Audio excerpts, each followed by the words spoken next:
their vegetables, help Marial with the technical support like training, and he will fly. He will fly from there. So because we are digging money from the ground, the women of South Sudan, Gogakot, we are digging money from the ground. These are I trained this one to train the people. Yeah. So those are your trainers. This boy Yeah. and that boy. Those are your trainers. That one, the young one. This one is from cattle. And when you grow from cattle, They stop fighting. yeah, they stop fighting. So this one is prevent also. You engage the young people They instead of prevent fighting. fighting. If many people working Busy. like this, Yeah, busy, busy. there is no So fighting. we create job So- for them rather than Job sitting creation. idly Now, and think of fighting. that boy is training now. Is really know how to measure. Is know how to do it. And Yeah. this guy also, this one, Yeah. this boy, They are good. he's from cattle, No more than and they don't want cattle now. Wow. So we can we go to see that water is What was, I think, what was your job before, Mariam? Did you He fall was a during the military. war? Yeah. Military man. Yeah, Yeah, military yeah, man. yeah. That time, the time which the fees come, I start work with the Ministry of Agriculture as a senior inspector for horticulture. Yeah.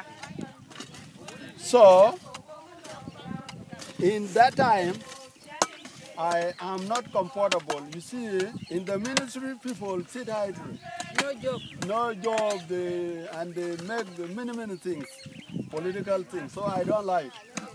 In my life, I like to work. So I resign. So I come to help the women. to create this That's job. the time we start the training for women. So So- we came up with the idea of farming.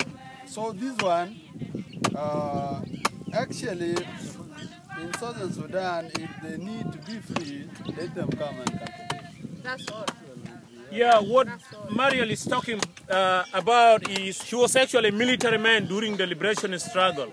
And after actually South Sudan got its independence, so he decided to leave the work of the military, and he said, you know, he should do something to these widows working here to help them. And in fact, as he told me last night, you know, the war has ended already. The war ended already. Now we have the war against poverty. And in fact, our land is so rich in which we can really defeat poverty. That's what he was talking to me last night about.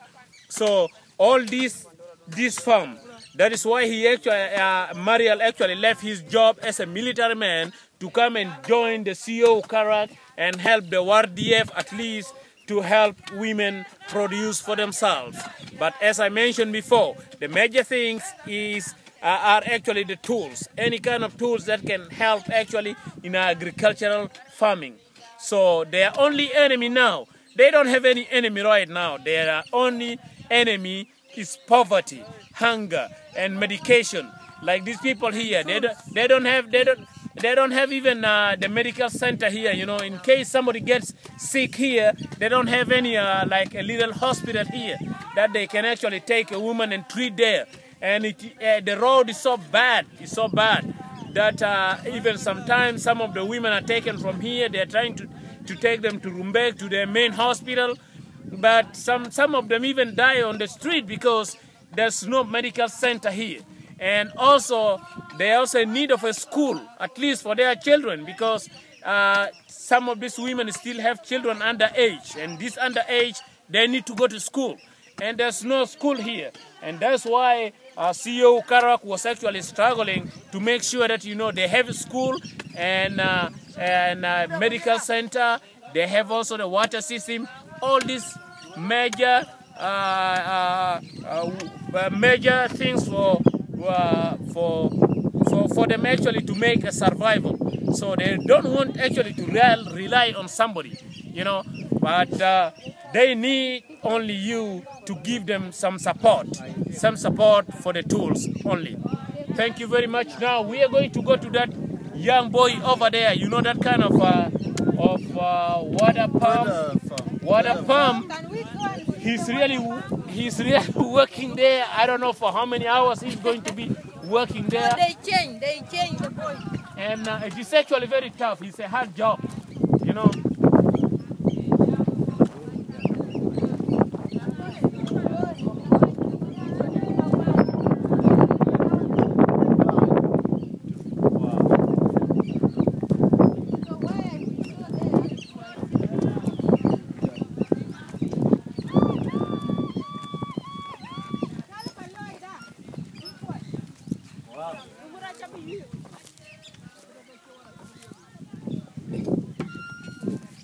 Look at this. This is the only water pump that they are using, you know. And these boys actually continue pumping this water here for hours and hours. And sometimes it is even very difficult for them to push this thing to pull water from the river.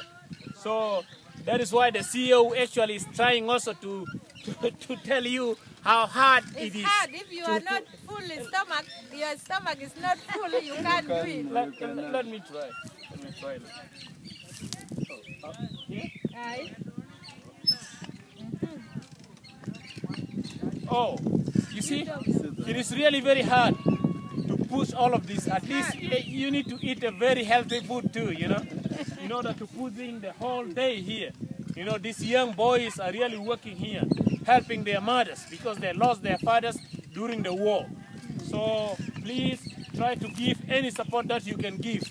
You know, even for them to buy only one water pump like this one. If they can get 10 out of this. Yes, and this one is actually very expensive, very expensive, although it is very local, but in fact it is also very expensive. I think this one is like maybe $1,000, this one, because they know it pumps water from there, you know. I don't know which made is it. Let me check here.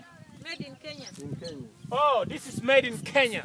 You know, this is made, it is actually made in Africa. So Africans are actually coming up. They only need a little support, you know. But if we are able to buy maybe something which is more advanced, you know, so they will really produce a lot. And it will actually change their life. You know, thank you very much. And I appreciate all the donation you can give, especially these boys here. They're all working voluntary.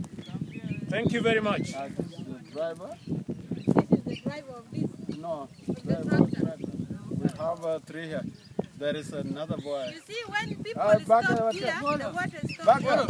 Look, when they stop here, you see now because he stopped. Look. Oh, okay. So if you stop here, the water also stops there, you know, because this is how it is just like generating, pulling water from the river. Oh, it's a tough job, you know.